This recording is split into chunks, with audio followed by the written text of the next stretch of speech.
Assalamualaikum warahmatullahi wabarakatuh. Sebelumnya saya izin untuk memperkenalkan diri saya terlebih dahulu. Nama saya Rika Rahayu, mahasiswa semester 3, Fakultas Teknik, Program Studi Teknik Sipil, Universitas Widyatama, dengan nomor NPM 2419111001. Di sini saya akan mempresentasikan atau membahas apa saja yang saya dapat dari satu semester ini untuk mata kuliah Technopreneurship dengan dosen pengajar yaitu Bapak Herianto Zainul Jedofar, STMT, untuk satu semester di semester 3 ini. Selanjutnya yaitu memahami terlebih dahulu apa itu technopreneurship. Technopreneur adalah istilah yang menggabungkan dua kata, yaitu teknologi dan entrepreneurship. Teknologi secara umum merujuk pada penerapan ilmu pengetahuan untuk menciptakan alat atau sistem atau metode yang membantu memecahkan masalah atau meningkatkan efisiensi dalam berbagai aspek kehidupan. Kata entrepreneur adalah gabungan dari teknologi dan kewirausahaan yang berfokus pada pengembangan bisnis berbasis inovatif. Technopreneurship melibatkan proses merancang strategi bisnis, mengolah risiko, membangun jaringan, dan mencari pendanaan dengan basis teknologi di berbagai bidang seperti teknologi informasi, e-commerce, kecerdasan buatan, dan lainnya. Seorang teknopreneur memanfaatkan keterampilan teknologi, inovasi, dan pemikiran kewirausahaan untuk menciptakan dan mengembangkan produk dan layanan baru yang memenuhi kebutuhan pasar dan menciptakan nilai tambah signifikan. Intinya, technopreneurship adalah seni menggunakan inovasi teknologi untuk menyelesaikan masalah, mengganggu model bisnis tradisional, dan mendorong pertumbuhan ekonomi serta transformasi digital. Selanjutnya ada explanation. Explanation sendiri ada landasan dan peranan. Landasan prinsip dari technopreneurship dan elemen pembentuknya yaitu seperti landasan technopreneurship berangkat dari kebutuhan masyarakat, inovasi dan kreativitas, perencanaan yang matang, pemanfaatan teknologi sebagai instrumen utama dalam bisnis, hak kekayaan intelektual, memberikan manfaat ekonomi, sosial, dan lingkungan. Serta perannya juga yaitu adalah kontribusi technopreneurship terhadap ekonomi, inovasi, dan masyarakat. Peranan technopreneurship mendorong pertumbuhan ekonomi dengan menciptakan lapangan pekerjaan, mempercepat transformasi ekonomi menuju era digital melalui inovasi teknologi yang menciptakan nilai tambah, meningkatkan efisiensi operasional, dan memperluas akses masyarakat terhadap pelayanan publik, menjadi perangkap utama pembangun ekonomi modern dengan menghasilkan solusi inovatif yang memberikan dampak sosial dan ekonomi, mendorong perkembangan startup digital, memfasilitasi menciptakan produk dan layanan baru yang menjadi solusi bagi kebutuhan masyarakat dan meningkatkan pemanfaatan sumber daya lokal. Selanjutnya yaitu ada manfaat dan kemampuan. Manfaat teknopreneurship dan kemampuan yang harus dimiliki teknopreneur seperti manfaatnya yaitu menciptakan lapangan pekerjaan, meningkatkan efisiensi dan produktivitas, meningkatkan pendapatan, mengembangkan teknologi, mengembangkan perekonomian, memberikan dampak sosial positif, seperti peningkatan kualitas hidup, mendorong UMKM, dan merombak industri. Di samping itu ada kemampuan dan sikap yang harus dimiliki teknopreneurship seperti mampu berpikir dan bertindak kreatif dan inovatif, mampu bekerja tekun, teliti, optimis, dan produktif, mampu berkarya berdasarkan etika bisnis yang hebat, mampu berkarya dengan semangat mandiri dan tanggung jawab, mampu memecahkan masalah dan mengambil keputusan secara sistematis, dan berani mengambil resiko. Selanjutnya, menciptakan bisnis ide untuk peluang bisnis.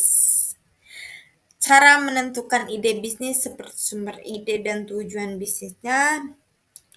Ide bisnis adalah gambaran singkat dan tepat tentang bisnis yang akan dijalankan atau didirikan dan merupakan rancangan yang tersusun dalam pemikiran berupa gagasan kreativitas untuk menciptakan suatu yang baru dan berbeda sebagai sumber keunggulan yang dijadikan sebagai peluang bisnis.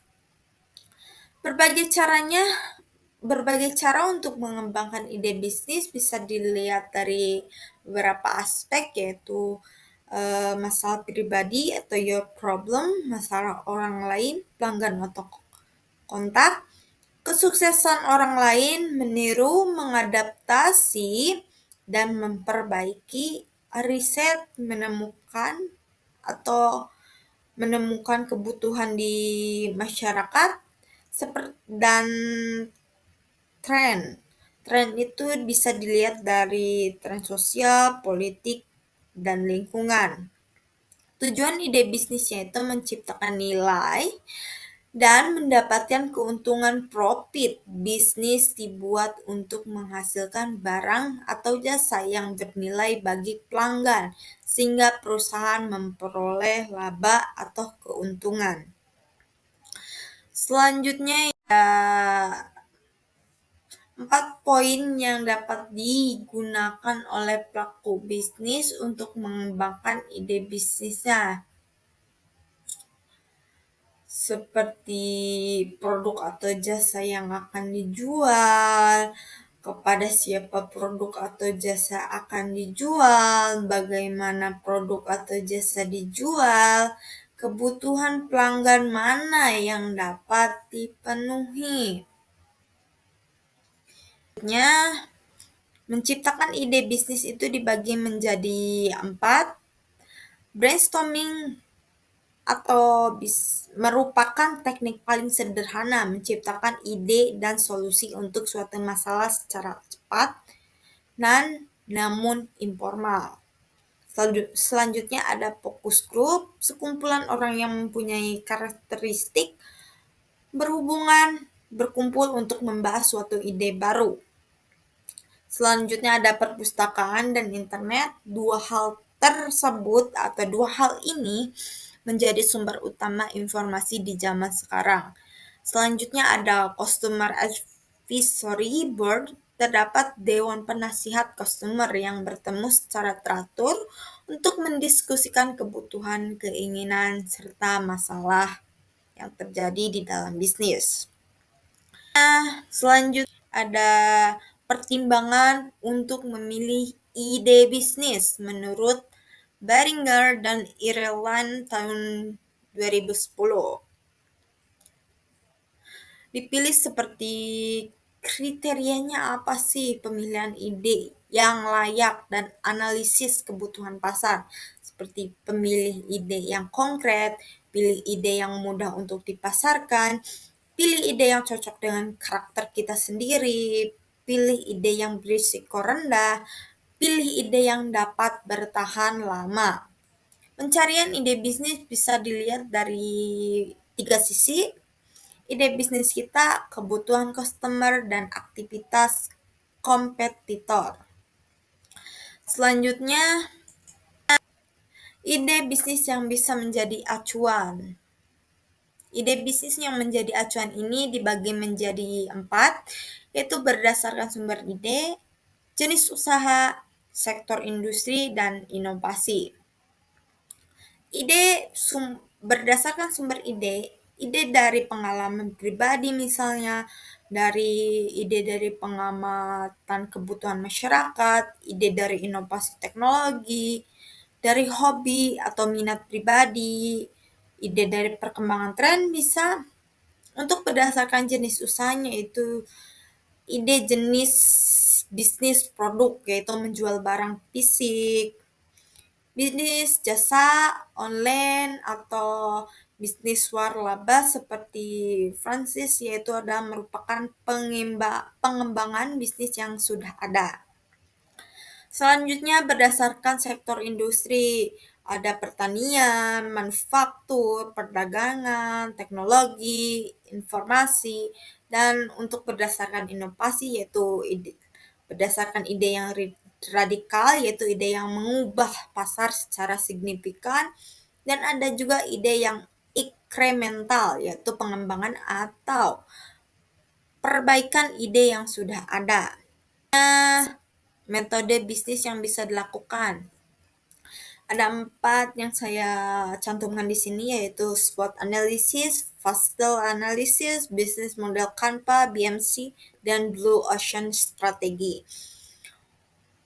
Untuk analisis yang saya ambil dari penjelasan ini yaitu hanya satu, yang akan saya jelaskan, yaitu adalah analisis SWOT. Adalah metode atau alat perencanaan strategi yang digunakan untuk mengevaluasi 4 elemen utama dalam suatu organisasi, proyek, bisnis, yaitu strength, kekuatan, weakness, kelemahan, opportunity, peluang, dan threats, ancaman. Tujuan analisis ini adalah membantu organisasi atau bisnis memahami kondisi internal, kekuatan dan kelemahan, dan kondisi eksternal atau peluang dan ancaman yang mempunyai keberhasilan mereka, sehingga dapat merumuskan strategi yang efektif untuk mencapai tujuan bisnis atau organisasi. Analisis SWOT sendiri yaitu sering digunakan untuk mendukung pengambilan keputusan. Strategi ini mengidentifikasi peluang baru serta mengantisipasi resiko yang mungkin dihadapi. Oke, selanjutnya ada pengujian ide bisnis. Dari analisis SWOT sendiri yaitu dibagi menjadi 4 yang seperti yang tadi saya sebutkan di pertama. Untuk penjelasannya yaitu adalah strength, yaitu kekuatan ini bisa berupa sumber daya yang kuat, keahlian khusus, reputasi baik, teknologi canggih, kualitas produk, basis pelanggan yang besar, atau kemampuan inovasi yang tinggi. Opportunity yaitu dimanfaatkan oleh organisasi atau bisnis untuk menciptakan pertumbuhan, keunggulan, kompetitif, atau perkembangan baru. Peluang ini bisa berupa tren pasar yang positif berupa regulasi yang mendukung bisa jadi. Untuk weakness sendiri yaitu adalah kelemahan organisasi atau bisnis dibandingkan pesaing. Kelemahan ini bisa berupa keterbatasan sumber daya, kurangnya pengalaman atau keahlian, buruknya reputasi, infrastruktur yang kurang memadai, sistem manajemen yang tidak efektif, atau keterbatasan dalam produk dan layanan. Untuk treat sendiri yaitu adalah yang terakhir, faktor eksternal yang dapat menghambat atau merugikan bisnis atau organisasi. Ancaman ini bisa berasal dari lingkungan luar yang tidak bisa dikontrol langsung oleh perusahaan, seperti persaing yang ketat, perubahan teknologi yang cepat, regulasi baru, tren pasar yang ubah tiap waktu, bencana alam, sehingga kenaikan biaya operasional untuk suatu bisnis yang dijalankan. Selanjutnya, prinsip bisnis Sam Walton tahun 1992, ada 10 prinsip bisnis sukses menurut Sam Walton, yaitu selalu berkomitmen dalam bisnis, bagi keuntungan Anda dengan semua rekan Anda, dan memperlakukan mereka sebagai mitra, memotivasi mitra Anda, selalu berkomunikasi kepada mitra kerja, menghargai semua rekan kerja, merayakan kesuksesan Anda, mencoba meminta masukan yang baik dan buruk dari masyarakat, selalu memuaskan pelanggan, kontrol pengeluaran agar lebih efisien dari pesaing yang lain, dan yang terakhir yaitu berbeda cara dari yang lain agar bisnis ini berjalan lama.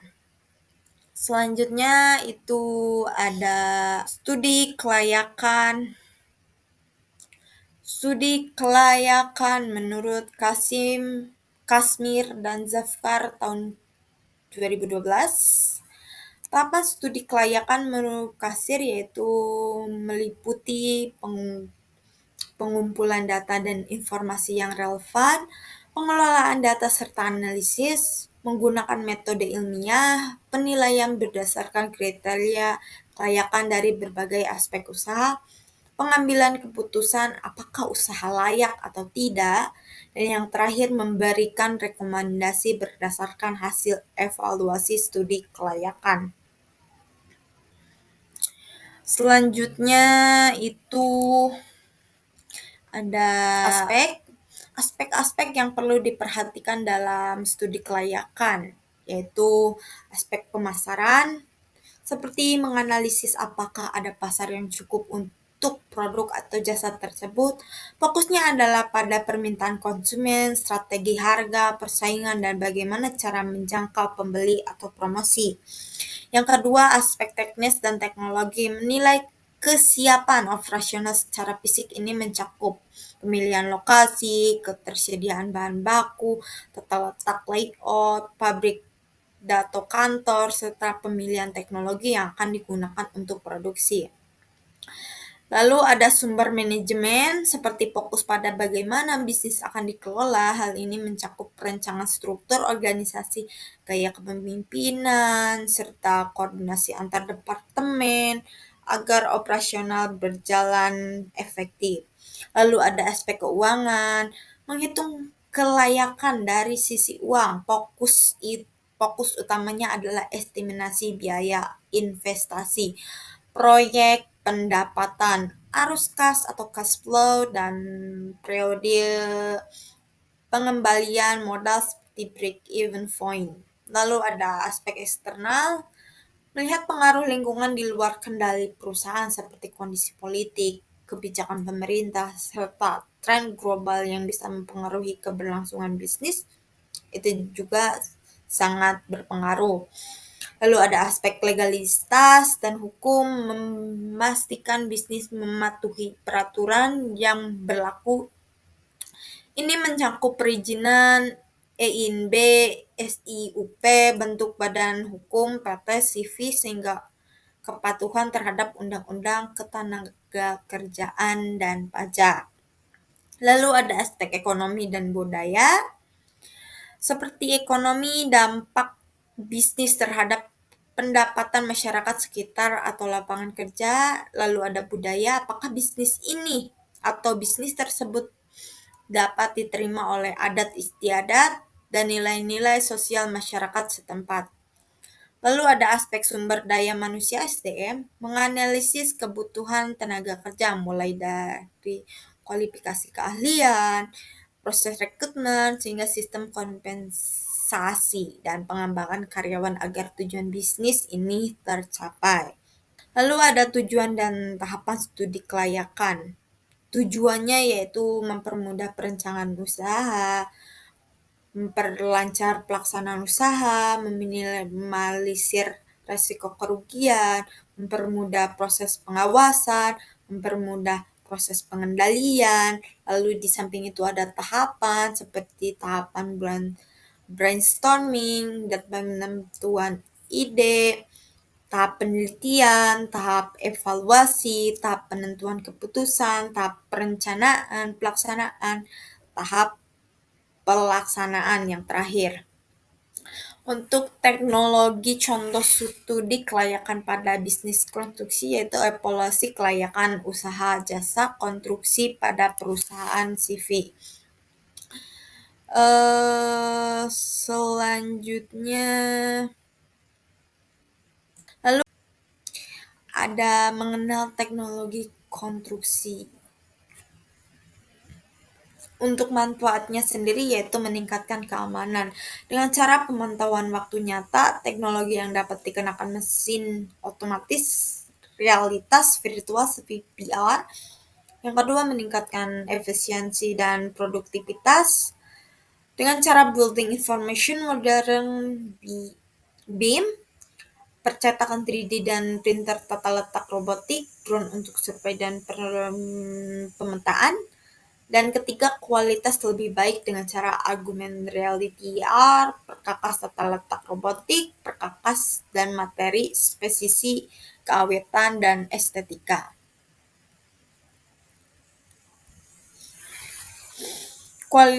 Oke, selanjutnya itu ada solusi, 10 solusi teknologi instruksi inovatif.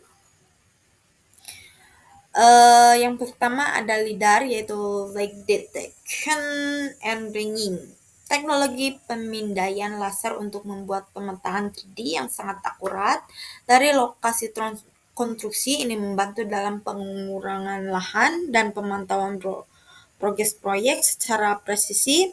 Lalu ada helm terhubung seperti helm yang dilengkapi dengan sensor kamera atau GPS untuk meningkatkan keselamatan kerja. Alat ini bisa memantau kondisi pita pekerja yang memberikan peringatan bahaya secara real time. Lalu ada infrastruktur cerdas, penerapan sensor dan teknologi IoT, Internet of Things, pada bangunan atau jalan raya, agar infrastruktur tersebut dapat memantau kondisi sendiri seperti mendeteksi retakan dan mengatur efisiensi energi secara otomatis. Lalu ada realitas virtual, VR, dan realitas tambahan AR. VR digunakan untuk simulasi proyek atau fitur virtual bangunan sebelum fisik dibangun. Lalu AR itu menampilkan informasi digital seperti jalur pipa di balik dinding langsung di atas pandangan dunia nyata bekerja. Lalu ada kecerdasan buatan AI,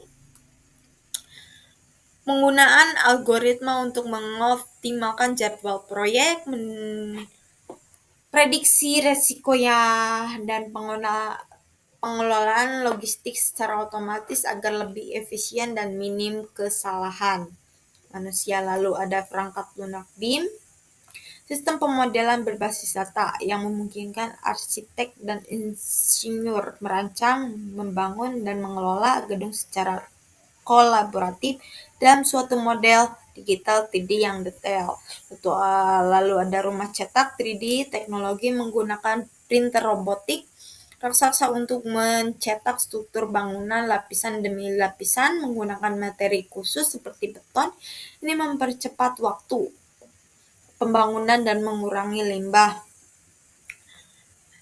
Exoskeleton, kerangka luar robotik yang dipakai oleh pekerja konstruksi untuk menambah kekuatan fisik, mengurangi beban, pada punggung dan mencegah cedera saat mengangkat material besar. Lalu ada buruh humanoid, robotik menyerupai manusia yang dirancang untuk melakukan tugas-tugas fisik yang berulang atau berbahaya bagi manusia seperti memasang atau bekerja di area dengan resiko tinggi. Lalu ada kawanan robot atau robot swarm, kumpulan robot kecil yang bekerja sama secara terkoordinasi untuk menyelesaikan tugas besar secara kolektif seperti pemantauan area luas atau pengerjaan infrastruktur secara simultan. Lalu ada disrupsi dalam bisnis. Seperti ada pengertian di sini, yaitu adalah fenomena ketika inovasi baru baik berupa teknologi, model bisnis, atau cara kerjasama menggantikan metode lama, menciptakan pasar baru, mengubah cara pasar yang sudah ada beroperasi. Disrupsi adalah mengganggu pasar yang ada. Dimaksud di sini yaitu disrupsi memaksa pemain lama untuk berubah atau keluar dari pasar. Contohnya layanan streaming seperti Netflix telah menggeser bisnis penyewaan DVD tradisional. Lalu ada inovasi radikal, biasanya menawarkan solusi yang tidak terpikirkan atau tidak diimplementasikan oleh pelaku lama, seperti ojek online, Gojek, Grab, dan mengubah industri transportasi. Dan lalu ada memprioritaskan konsumen, seperti disrupsi ini seringkali memberikan konsumen lebih banyak pilihan, kemudahan, atau biaya yang lebih rendah. Dimulai dari niche. Dimaksud di sini biasanya dimulai dengan layanan segmen pasar kecil yang diabaikan pemain besar sebelum berkembang dan mengambil alih pasar utama. Itu ada dampak negatif dan positifnya. Dampak positifnya sendiri membuka peluang baru, misalnya menciptakan lapangan kerja baru seperti driver ojek online, mempercepat inovasi seperti pemain lama didorong untuk meningkatkan layanan atau produk mereka, dan memberikan manfaat bagi konsumen seperti solusi yang lebih murah, cepat, dan mudah. Lalu ada negatifnya sendiri, yaitu menggeser pekerjaan tradisional. Teknologi baru dapat menggantikan peran manusia, misalnya otomatisasi di pabrik. Ketimpangan pasar, pemain yang lama tidak beradaptasi mungkin kehilangan pasar atau gulung tikar. Selanjutnya ada tahapan disrupsi. Tahapan disrupsi yaitu kemunculan di niche market, yaitu inovasi disrupsi biasanya tidak langsung ke pasar utama. Ia mulai dari pasar kecil yang belum dilayani dengan baik oleh pemain besar. Contoh awalnya ada Airbnb hanya melayani wisatawan yang mencari alternatif murah, bukan pasar hotel mewah. Adopsi awal oleh penggunaan khusus. Konsumen awal atau early adopter mencoba karena nilai tambah unik yang ditawarkan seperti biaya rendah atau kenyamanan. Perkembangan dan pemerintahan luas ketika teknologi atau inovasi tersebut mulai diadaptasi oleh massa. Pemain tradisional terpaksa menyesuaikan diri atau kalah bersaing. Contohnya adalah perbankan mulai mengadaptasi akun. Selanjutnya ada karakteristik seorang disrupsi.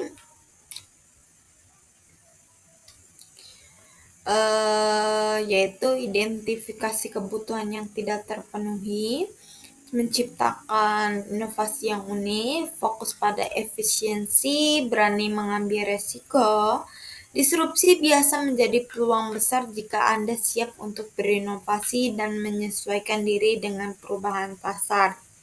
Lalu ada observasi masalah, langkah-langkah identifikasinya yaitu ada observasi masalah yang ada di masyarakat, analisis solusi tradisional, wawancara dan survei penggunaan, perhatikan tren dan teknologi baru, uji ide dengan MVP minimum viable product. Lalu selanjutnya yaitu identifikasi masalah atau peluang. Masalahnya seperti keterlambatan proyek, pemborosan material, kurangnya efisiensi tenaga kerja, kesulitan pemantauan lokasi proyek secara real time, akses keuangan.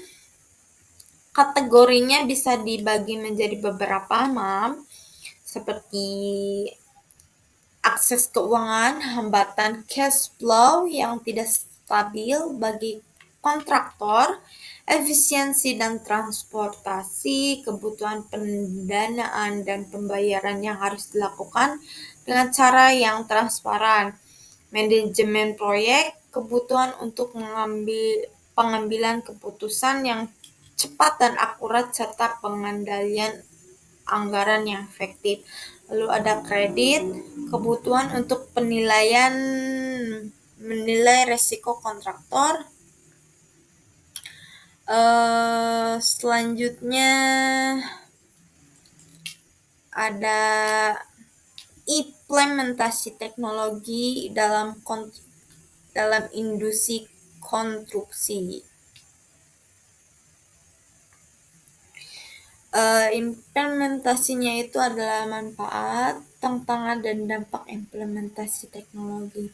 Tantangan sendiri yaitu seperti resistansi terhadap perubahan integrasi dan sistem yang sudah ada, biaya implementasi tinggi, kebutuhan dan peraturan terregulasi. Manfaat implementasi teknologi dalam konstruksi seperti efisiensi dalam proyek, biaya turun drastis, produktivitas meningkat, kualitas bangunan lebih baik, keselamatan kerja meningkat, data proyek lebih akurat, pengerjaan lebih cepat.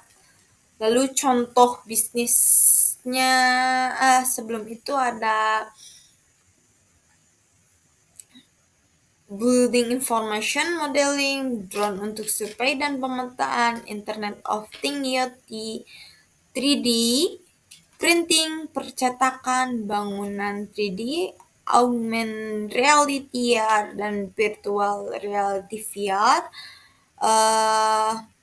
Ada prefabrikasi, dan modular konstruksi. Lalu artificial intelligence AI. Untuk semua materinya yang telah saya jelaskan dari tadi, itu adalah sampel materinya dan contoh bisnis apa untuk yang bisa diambil, yaitu contoh bisnisnya yang saya ambil dari penjelasan ini untuk kedepannya yaitu bisnis startup vintage untuk proyek konstruksi atau pembiayaan proyek konstruksi. Startup vintage untuk proyek konstruksi adalah bisnis rintisan yang memanfaatkan teknologi finansial atau finance untuk menyediakan layanan keuangan khusus yang mendukung kebutuhan proyek konstruksi. Bisnis ini dapat menyediakan berbagai solusi seperti pembiayaan proyek, pembayaran digital, pengelolaan dana, pinjaman peer-to-peer atau crowdfunding yang ditunjukkan agar proses pendanaan dan pengelolaan keuangan proyek konstruksi menjadi lebih efisien dan transparan dan mudah diakses secara digital. Selanjutnya, apa sih alasan dari saya memilih ide atau contoh bisnis ini? Dari bisnis startup ini adalah alasannya yaitu adalah efisiensi dan kemudahan akses keuangan seperti startup finance memberikan kemudahan akses layanan keuangan secara digital yang lebih cepat dan mudah dibandingkan lembaga keuangan tradisional. Dalam proyek konstruksi kebutuhan pendanaan dan pembayaran harus dilakukan dengan cepat dan transparan agar proyek berjalan lancar tanpa hambatan atau flow. Solusi pendanaan cepat dan terjangkau. Binance menyediakan alternatif pembiayaan seperti pinjaman peer-to-peer atau crowdfunding yang bisa mempersingkat proses pendanaan dan mengurangi biaya bunga serta birokrasi dibanding perbankan konvensional. Ini sangat membantu proyek konstruksi yang sering mengalami kendala seperti modal atau bahkan biaya yang terduga yang tanpa kita sadari itu muncul, terjadi. Digitalisasi dan manajemen proyek yang lebih baik, integrasi Binance dengan teknologi digital memungkinkan pengelolaan keuangan proyek yang lebih transparan atau real time dan proyek yang terkontrol. Hal ini mendukung pengambilan keputusan yang cepat dan akurat serta pengendalian anggaran yang efektif. Selanjutnya, pelaksanaan bisnis untuk startup Binance untuk proyek konstruksi yaitu ada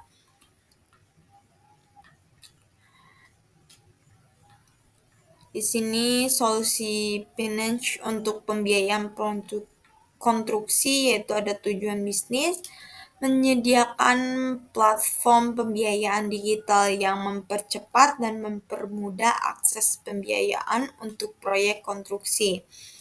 Potensi pasar seperti pasar konstruksi diproyeksikan tumbuh sebesar 8% per tahun. Ditinjau dari tahun 2022 sampai 2022 sampai 2025 tahun kemarin terakhir, dan target pasarnya yaitu adalah perusahaan konstruksi, kontraktor, pengembangan properti.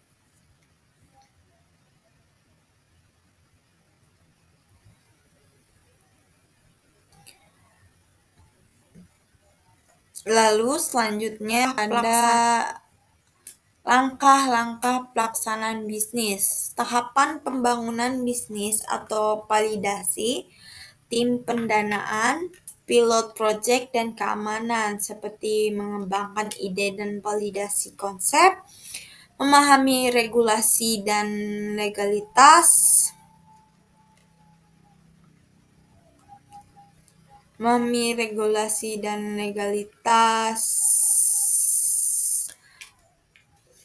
membentuk tim dan mengembangkan produk, lalu ada mendapatkan pendanaan, lalu ada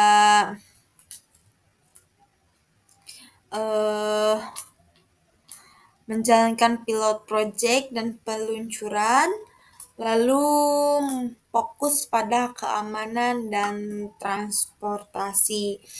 Berikut beberapa langkah atau tahapan pelaksanaan dari bisnis startup finance. Lalu selanjutnya data-data yang dibutuhkan untuk startup yaitu seperti data pengerjaan bisnis startup, yaitu data yang diperlukan dikumpulkan untuk pelaksanaan bisnis, data proyek, perusahaan, supply chain, dan pasar.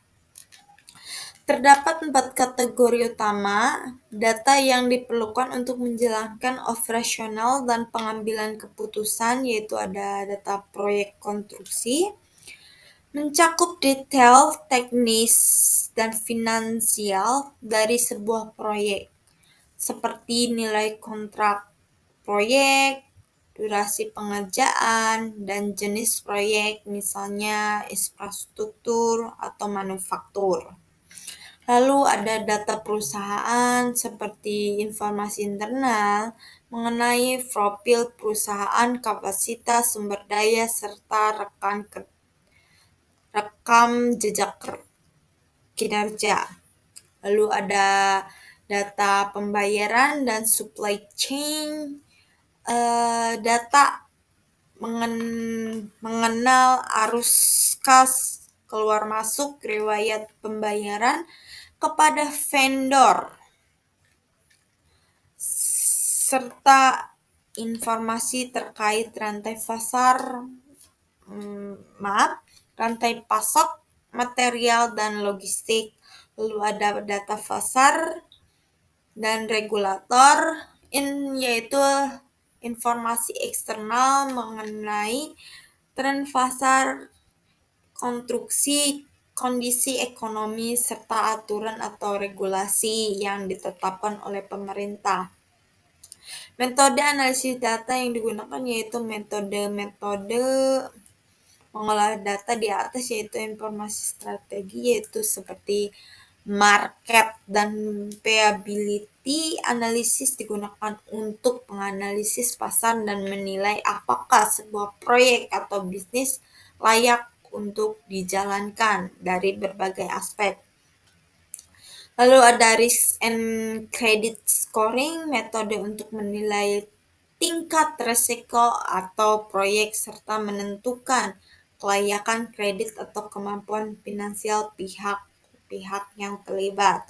Lalu ada cash flow analysis, analisis mendalam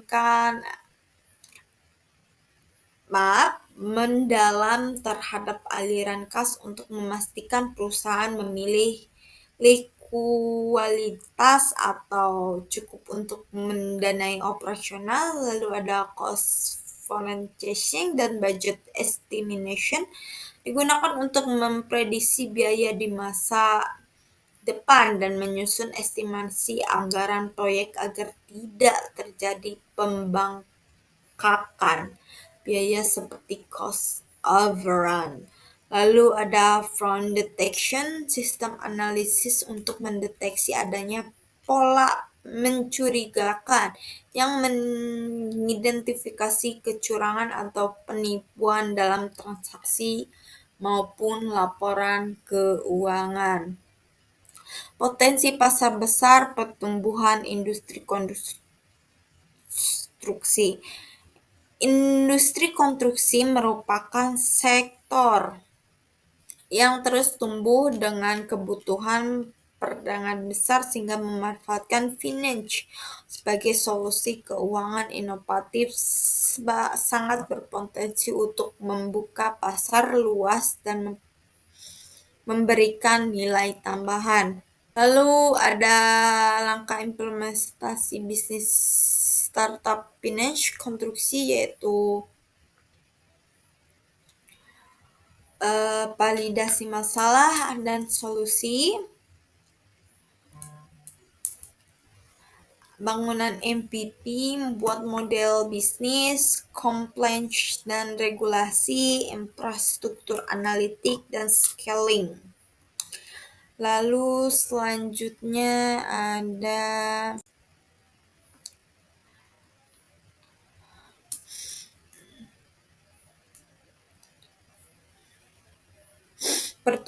ada harapan untuk kemajuan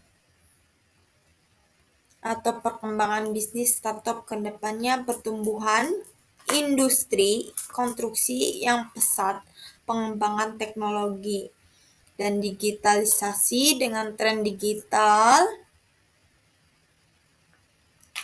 eh, di sektor konstruksi yang terus meningkat, termasuk penerapan building information dan modeling BIM dan teknologi digital lainnya. Inklusi keuangan dan layanan finance makin luas. Finance di Indonesia terus tumbuh dengan meningkatkan penetrasi internet, dukungan regulasi dan ekosistem yang makin matang. Pemda dan otoritas yang terkait terus menguatkan regulasi finance sehingga lingkungan usaha semakin kondusif dan aman. Peluang besar di pasar syariah, finance syariah yang sesuai dengan kebutuhan. Sebelum ke kesimpulannya,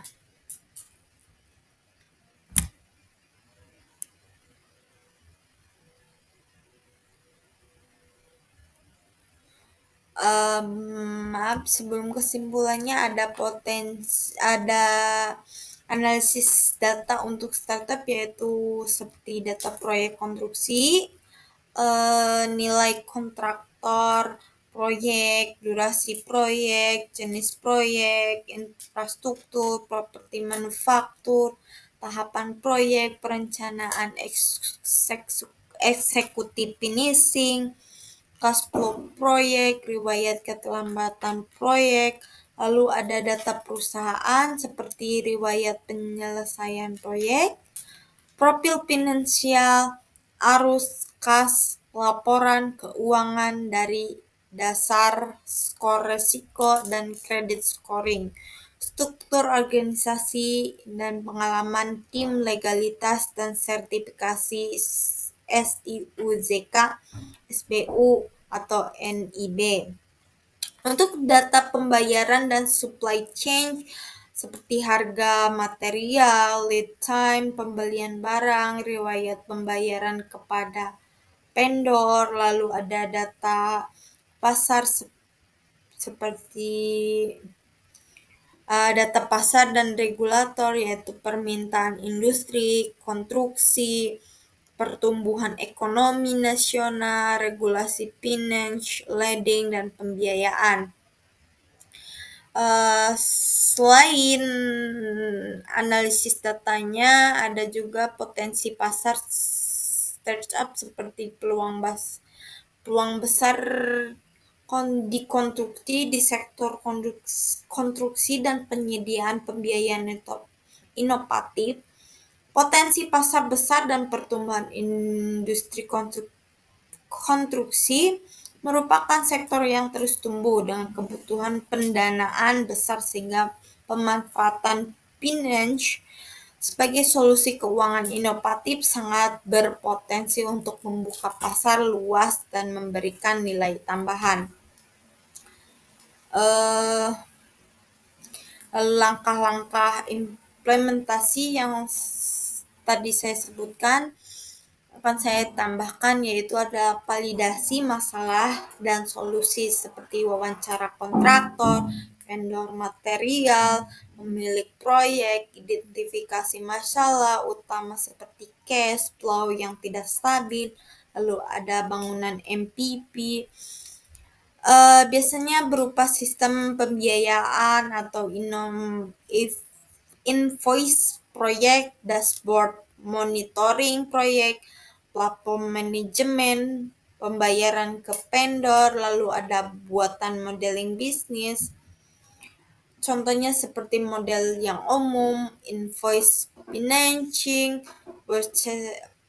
purchase order financing, supply chain financial, escrow pembayaran proyek, kredit scoring untuk kontraktor, B2B atau is atau leading. Lalu ada compliance dan regulasi seperti perizinan OJK jika leading atau KYC atau AML, compliance standar audit proyek. Lalu infrastruktur analitik seperti data pemilih Vepelin proyek, dashboard analitik risiko, integrasi ke ERP kontraktor jika perlu, lalu scaling. Scaling sendiri yaitu adalah kerjasama dengan distributor, materi, integrasi dengan platform konstruksi, kemitraan dengan bank atau lembaga keuangan. Lalu harapannya seperti tadi, industri konstruksi Indonesia diproyek sebagai tumbuhan signifikan sehingga mencapai nilai pasar lebih dari 5.000 miliar dolar AS pada tahun 2030 yang akan mendatang tahun 2030 didorong oleh berbagai proyek infrastruktur perumahan, energi, dan kawasan industri. Lalu untuk Pindah sendiri, konstruksi berpeluang memperkuat integrasi teknologi keuangan yang mendukung transportasi kecepatan, transaksi, dan pengelolaan dana yang lebih baik. Lalu Pindah sendiri di Indonesia terus tumbuh dengan peningkatan penetrasi internet dan penggunaan teknologi canggih seperti AI dan machine learning. Lalu kebutuhan mayoritas penduduk Indonesia membuka peluang bisnis besar termasuk untuk sektor konstruksi dengan model pembiayaan syariah yang lebih adil dan transparan. Kesimpulan dari semua materi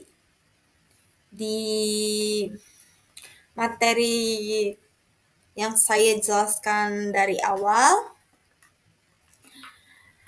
materi ini menekankan bahwa teknopreneurship adalah wirausahawan berbasis teknologi yang berfokus pada inovasi untuk menyelesaikan kebutuhan masyarakat secara lebih efektif. Untuk menciptakan bisnis yang kuat memerlukan atau diperlukan kemampuan menemukan ide yang relevan, menganalisis kekuatan dan kelemahan usaha dari sisi pasar, teknis, sumber daya manusia, manajemen, dan keuangan.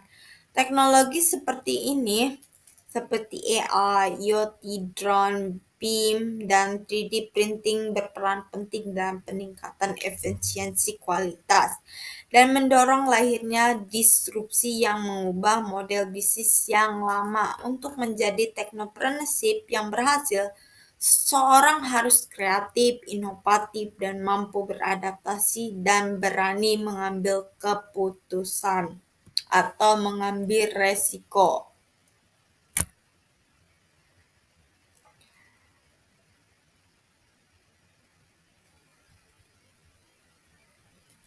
Lalu tantangan seperti keterbatasan modal, resistensi teknologi, dan persaingan dapat diatasi dengan strategi yang tepat, seperti membangun prototip, membuat perencanaan bisnis yang jelas, serta mencari dukungan investor secara keseluruhan. Teknopreneurship yaitu merupakan kunci bagi terciptanya solusi baru, pertumbuhan teknologi, dan perkembangan bisnis di masa depan. Sekian dari penjelasan saya untuk semua materi yang saya dapat di semester 3 ini sudah saya jelaskan secara singkat-singkatnya, dan secara pemahaman saya kurang lebihnya mohon dimaafkan untuk pemaparan materi saya.